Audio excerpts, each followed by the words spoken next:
আদর্শ গ্যাসের সমীকরণ।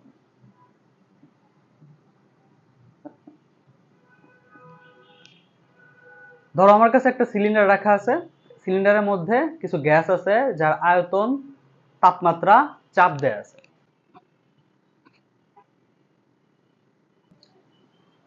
ধরো এটা আমার কাছে একটা সিলিন্ডার আছে, এই সিলিন্ডারের মাঝে একটা পিস্টন লাগাই দিয়েছি, এই সিলিন্ডারের মাঝে একটা পিস্টন লাগাই দিয়েছি।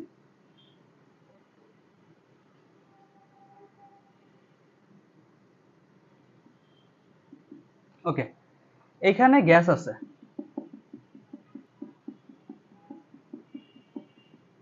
ওকে, এই সিলিন্ডারের আয়তন বা গ্যাসের আয়তন সেটা হলো ধরো ভি, আর এখানে একটা চাপ থাকবে অবশ্যই, সেটা হলো পি, আর এর তাপমাত্রা টি কেলভিন। হ্যাঁ, ডিগ্রি সেলসিয়াস না কিন্তু, কেলভিন। ওকে, দেখো এই আয়তন কয়টা জিনিসের উপর ডিপেন্ড করে? চাপের উপরে আর তাপমাত্রার উপরে। চাপের সাথে আয়তনের সম্পর্ক ব্যস্তানুপাতিক, আর আয়তনের সাথে তাপমাত্রার সম্পর্ক সমানুপাতিক, তাই না? এরকমই তো জানি আমরা, ভি সমানুপাতিক 1/p। এটা কই থেকে জানছি? বয়েলের সূত্র থেকে। এটা জানছি বয়েলের সূত্র থেকে।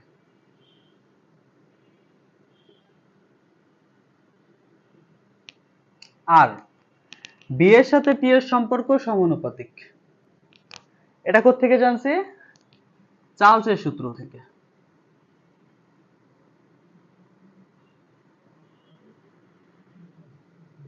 রাইট? একটা কথা বলো, এই আয়তন চাপ আর তাপমাত্রা ছাড়া আর কোনটার উপরে নির্ভরশীল? একটু ভেবে বলো। আয়তন, চাপ আর তাপমাত্রা ছাড়া আর কোনটার উপরে নির্ভরশীল? দেখো এইখানে গ্যাস আছে, তো গ্যাসের তো একটা মোল সংখ্যাও থাকে, তাই না? গ্যাসের মোল সংখ্যাও থাকে। গ্যাসের মোল সংখ্যাকে এন দ্বারা প্রকাশ করা হয়।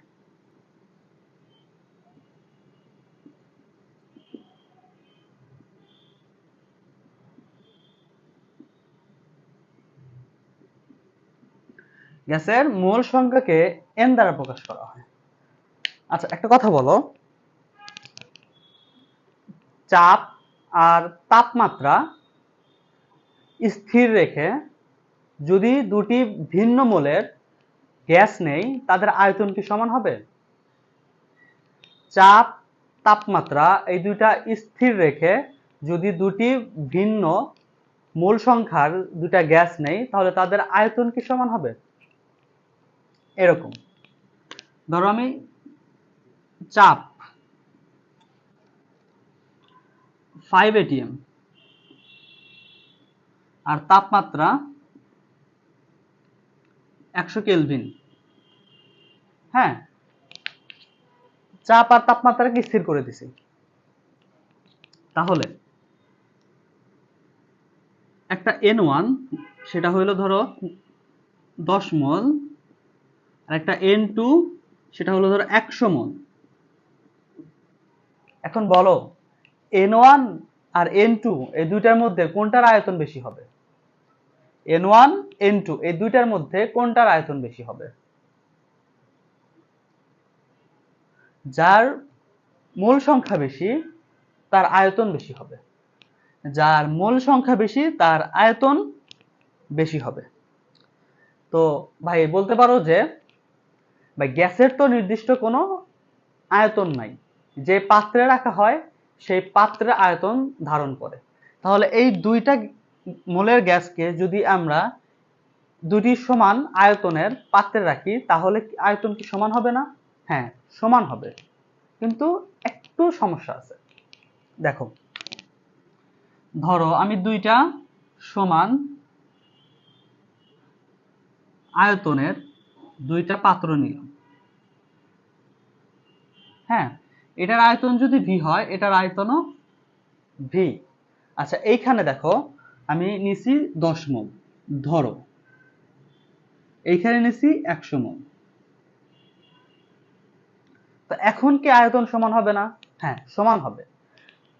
কিন্তু চাপ আর তাপমাত্রা এই দুইটা সমান হবে না। চাপ আর তাপমাত্রা এই দুইটার কোনো না কোনোটা পরিবর্তন হবে, কারণ দুইটি সমান আয়তনে তুমি 10 মল গ্যাস নিছো, আবার 100 মল গ্যাসও নিছো, তো তুমি কিভাবে ভাবো এই দুইটার চাপ তাপমাত্রা সমান হবে? যার মোল সংখ্যা বেশি থাকবে তার চাপ তাপমাত্রা অবশ্যই যার কম মোল সংখ্যা আছে তার থেকে বেশি হবে, তাই তো? যার মোল সংখ্যা বেশি তার চাপ তাপমাত্রা ছোটটার থেকে বেশি হবে। কিন্তু আমি এখানে চাপ তাপমাত্রা দুইটাই সমান বলে দিছি বা স্থির করে দিছি। চাপ তাপমাত্রা স্থির করে দিছি, তাহলে চাপ তাপমাত্রা যদি স্থির থাকে তাহলে যেটার মোল সংখ্যা বেশি তার আয়তনটাও বেশি হবে। যার মোল সংখ্যা বেশি তার আয়তন বেশি হবে চাপ তাপমাত্রা স্থির রাখলে। আর চাপ তাপমাত্রা যদি স্থির না রাখো তখন তাদের আয়তন সমান হবে। ঠিক আছে? তার মানে চাপ তাপমাত্রা যদি স্থির রাখো তাহলে এদের আয়তন যার মোল সংখ্যা বেশি তারটাই বড় হবে। তাহলে ভি মোল সংখ্যার উপরও ডিপেন্ড করতেছে। যার মোল সংখ্যা বেশি তার আয়তনও বেশি, রাইট? তাহলে V is proportional to n. এখানে এন আসছে, বস। V is proportional n. যার মোল সংখ্যা বেশি তার আয়তনও বেশি, যার মোল সংখ্যা কম তার আয়তনও কম। ওকে,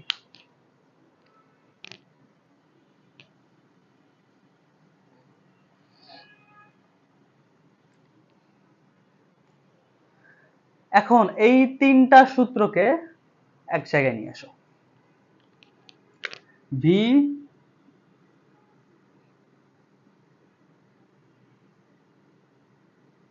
is proportional 1 by p t আর n। দেখো সমানুপাতিক চিহ্ন উঠাই দিলে একটা ধ্রুবক আসে, সেটাকে আর বলবো আমরা। তাহলে ভি সমান আর আর 1 by p t n। ওকে, এখন দেখো ভি উপরে দেখো আর টি এন উপরে আছে। আচ্ছা, এটাকে সাজায় লেখো এনআরটি ডিভাইডেড বাই পি।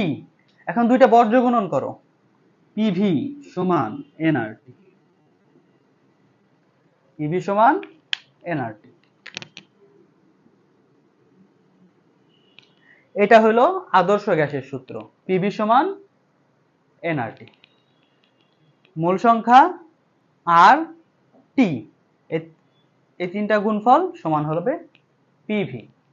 আচ্ছা, এখন দেখো আর এর মানটা আমার কত সেটা আমার জানা লাগবে। আর এর মান কত? আর এর মান দুইটা হয়, 8.314 আর একটা হলো 0.0821। দেখো একক আমি এখন লিখতেছি না, আমরা যখন আর এর মানটা কিভাবে আসছে সেটা যখন বের করবো তখন এককটা লিখবো। কারণ এককটা লিখলে মাথা ঘোরাবে, ওকে, দেখো এইটা কখন হবে? এটা যখন হবে যখন আমরা এসআই এককে রাখবো। এটা যখন রাখবো এসআই এককে তখন হবে 8.314, আর এইটা যখন লিটার এটিএমে। ওকে, আচ্ছা, এখন দেখবো আর এর মানটা কিভাবে বের করা যায়। হ্যাঁ, আর এর মানটা কিভাবে বের করা যায়, এই আর এর মান এটা কেমনে আসে, আর এসআই এককেই বা এটা কেন হয়, লিটার এটিএম এটাই কেন হয়, এইটা নিয়ে দেখবো। ওকে, দেখো আমরা পাইলাম পিভি সমান এনআরটি, এখান থেকে আর এর মানটা নিয়ে আসবো, আর পিভি বাই এনটি, রাইট? এখন দেখো এসআই এককে আমরা দেখবো, এসআই এককে শুরুতে দেখবো, এসআই এককে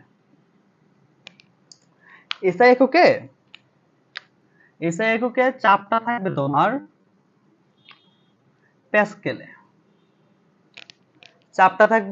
প্যাসকেলে, আর আয়তন সেটা থাকবে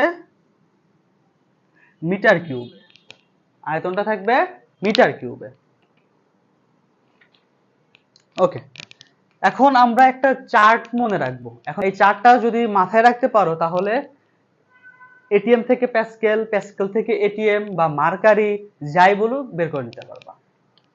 তো সেটা হলো 1 ATM সমান 76 সেন্টিমিটার মার্কারি।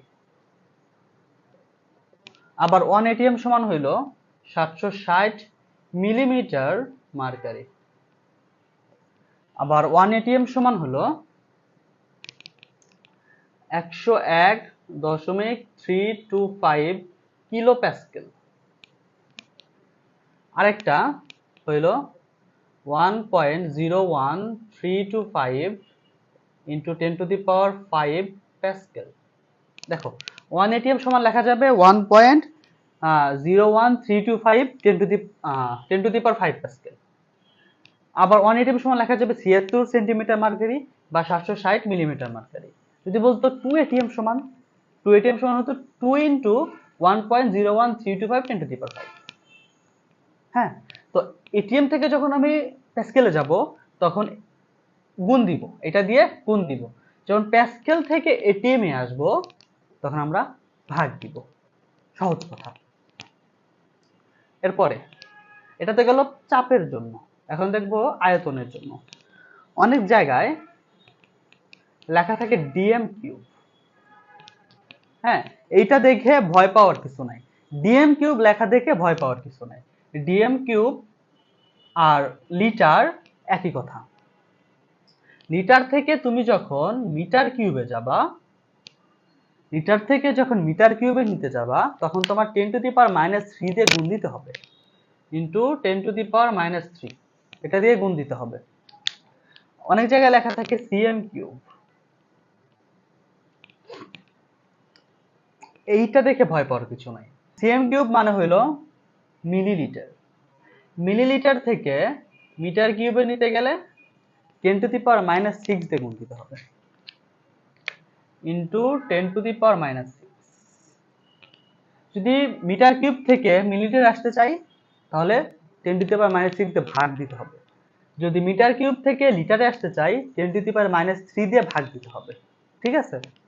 আচ্ছা, এইটা কাইন্ডলি মনে রাখবো। এইটা মনে রাখলে আর বের করতে পারবো। এখন আসো, ভি কত প্যাসকেলে, তার মানে 1 ATM বা 1 ATM সমান প্যাসকেল হলো 1.01325 ইন 10 টু দি পাওয়ার 5। বসাও 1.01325 into 10 to the power 5 V. দেখো এসটিপি এককে 1 মোল গ্যাসের আয়তন কত? 22.4। 1 মোল গ্যাসের আয়তন 22.4। এখানে আমরা 1 মোল গ্যাস নিয়ে চিন্তা করতেছি। 1 মোল গ্যাসের আয়তন 22.4 লিটার। দেখো ভিটা কিন্তু লিটারে, কিন্তু এখানে ভিটা কিন্তু মিটার কিউবে। তাহলে দেখো লিটার থেকে মিটার কিউবে নিতে গেলে 10 টু দি পাওয়ার -3 দিয়ে গুণ দিতে হয়। তাহলে 22.4 into 10 to the power -3, right? N 1 মোলের জন্য আমরা চিন্তা করতেছি, তাহলে এন। আচ্ছা, টি সাধারণ তাপমাত্রা বা 0°C যদি ধরো তাহলে 273 কেলভিন। তো এখান থেকে আর এর মানটা আসবে, বিশ্বাস করো এটা ক্যালকুলেশন করলে আসবে 8.314। এখন এককটা দরকার, এককটা দরকার। হ্যাঁ, একক।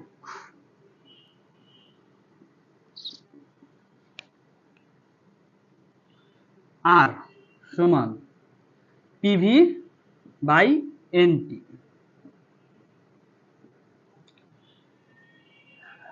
আচ্ছা, চাপ কাকে বলে? চাপ কাকে বলে?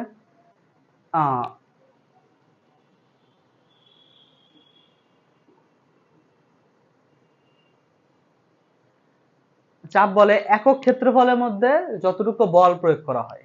পি সমান একক ক্ষেত্রফলের মধ্যে যতটুকু বল, তার মানে F by A. F by A, তাহলে এর এককটা কত হবে? এফ এর একক নিউটন আর ক্ষেত্রফল একক মিটার স্কয়ার, তাহলে হবে নিউটন মিটার ইনভার্স 2। বসাও নিউটন মিটার ইনভার্স 2। আর ভি আয়তন, সেটার একক মিটার কিউব, সরি হ্যাঁ মিটার কিউব। আর মোল সেটা এন সেটা তো মোল, MOL। টি এটা হলো তাপমাত্রা, কেলভিন।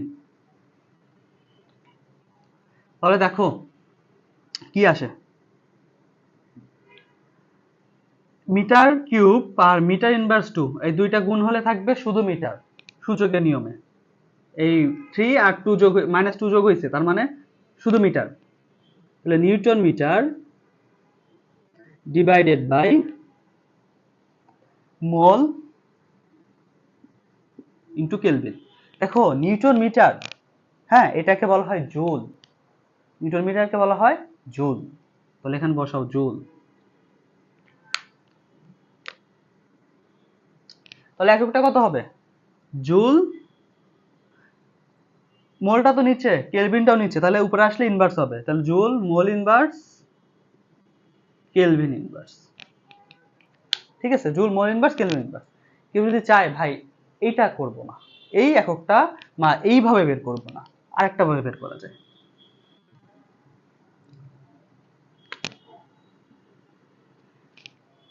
গ্যাসের ক্ষেত্রে চাপ আর আয়তনের গুণকে বলা হয় কাজ, গ্যাসের ক্ষেত্রে চাপ আর আয়তনের গুণকে বলা হয় কাজ। তাহলে পিভি সমান জুল, কাজের একক joule divide by mole into K, তাহলে আসতেছে joule mole inverse kelvin inverse.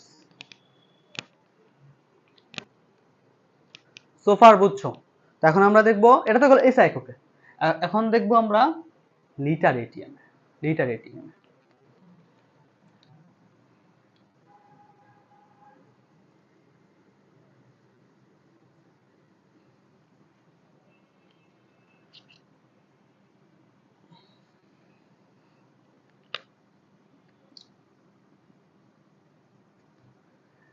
Litre ATM এ চাপটা থাকবে এটিএম এ, আর আয়তন এটা থাকবে লিটারে।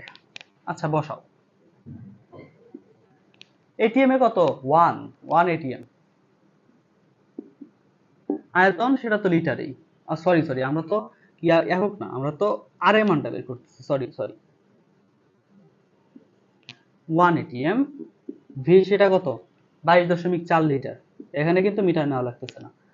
মোল এন 1 আর টি হলো 273, এইটা সলভ দিলে আসবে 0.0821।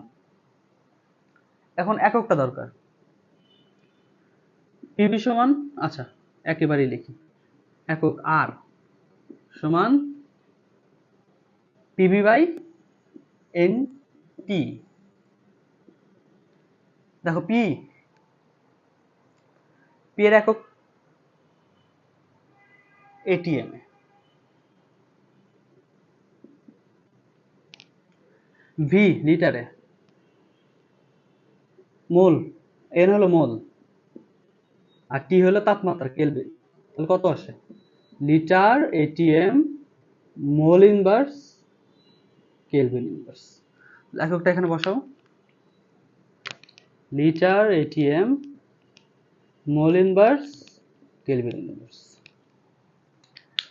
তো এভাবেই আর এর মানটা বের করে নিয়ে আসা যায়, ঠিক আছে।